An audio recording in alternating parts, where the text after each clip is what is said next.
Welcome to HBRV Lifestyle, and this is a quick walkthrough of the 2022 Wolf Pup 17JG. Has a nice slide out, weighs about 4,200 pounds, and it has some decent storage and bunk beds.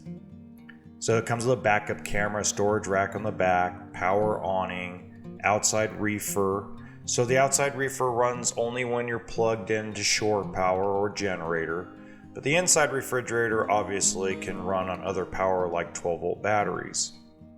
Now it doesn't have your traditional closet space, but it does have room above the bed for clothing. And then of course you got drawers underneath the dinette. And that is a U-shaped dinette, which is perfect for like a family 4 to 6 that just want to play some board games while they're camping.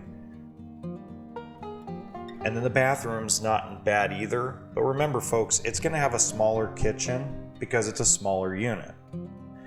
Got to make room for the bunk beds, but you still have a nice sink cover to give you some extra counter space, and you still have a big cabinet above the sink to give you some decent storage.